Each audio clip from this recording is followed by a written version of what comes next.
Ladies and gentlemen, it is a sad day down under the sun. This old trusty reliable 1982 KeepRite R22 charged AC unit has bit the dust. It's got an R22 leak. It's pretty big because it's only been 10 months since the last top up and it's completely out of gas again. I don't know the exact pressures or anything, but it's not doing jack shit, nothing at all. Suction line's not getting cold. Discharge line isn't even getting warm, so it must be pretty low. There's many systems like this still running all around, and they're much more beaten up than this one. This one has quite a bit of maintenance done to it, meticulous maintenance. It's even got a custom cover sewn for it to protect it from the elements in our cold, harsh winters. This unit has its coils cleaned fairly often. The inside underneath the fan is vacuumed out quite often. So you might be wondering why did it fail when the other ones are still running and nobody takes care of them at all. Now, some of you may have noticed that there's concrete all around these refrigerant lines. You're not supposed to do this because concrete doesn't move, like say something like gravel or dirt. And what happens is the unit vibrates and the lines vibrate against the concrete, and eventually you get a leak when the copper work hardens and cracks somewhere.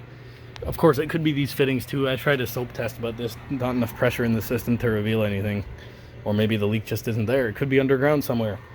And due to the positioning of this air conditioner, putting a new one in is going to be a pain in the ass. They also buried the power line in the concrete. The guys who did the concrete here were absolute morons. When nobody was home, they actually lifted the unit up without disconnecting the refrigerant lines or anything like that. They lifted the unit up with God knows what, and they poured concrete underneath it, and they actually put the unit back down while the concrete was still wet. And there are some drainage holes underneath for rainwater that goes in to come out, and they were all completely clogged with concrete that had oozed in. Now, I chipped away at this, luckily, before it caused any damage, but this just goes to show what kind of morons we're dealing with over here.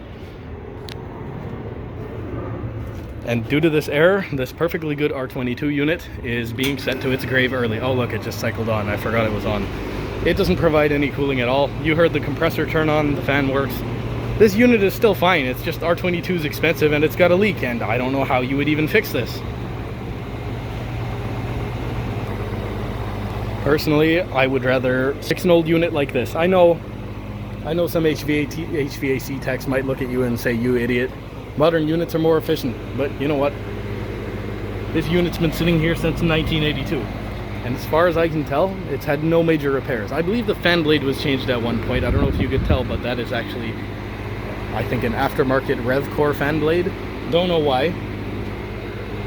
I think the motor's still original, so maybe somebody bent the fan blade during routine maintenance or something like that. It's possible. They're aluminum blades. This is actually what the OEM blade is supposed to look like. I don't know if you can see that. I had gutted out another one of these units and turned its fan into an exhaust fan, so the original one has rounder blades. Not that it matters. This one has squarer blades. It's a lot quieter. This unit is very quiet, and I think that's due to, number one, the fan blade that whoever had this unit before put in, and also the Tecumseh AB reciprocating compressor. These compressors are much quieter than the scroll compressors that come in modern air conditioners. I don't know why that is, but my guess is because, well, these old R22 units run at a lower pressure, so they put less strain on the compressor. And also, old reciprocating compressors actually had internal spring mounts, so the compressor was suspended on springs that dampened much of the vibration. And they also had rubber grommets around their feet for extra dampening. This unit was an incredibly well-built unit. It's tough as nails. It's built like a tank. And that's why I'm going to be sad to see it go, especially since it was so needlessly destroyed by some idiots who didn't know what they were doing.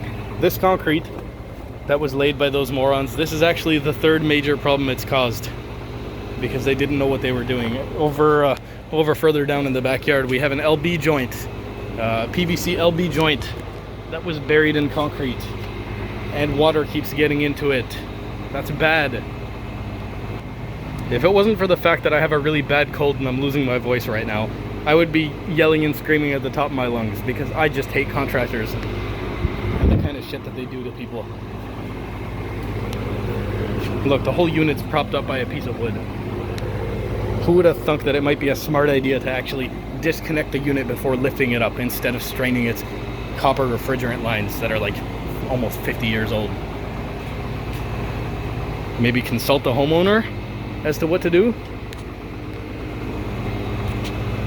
But, you know, that's just the way the world is. You can't have nice things.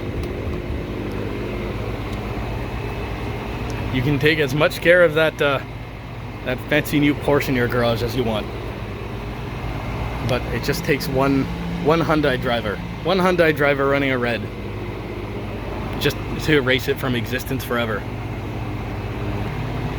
Once this unit's replaced, I'll be removing the Tecumseh AB reciprocating compressor, and I'll be cutting it open and maybe doing a show around of how it's built, because I've never seen the inside of one of these Tecumseh compressors before, so I think that would be neat to see.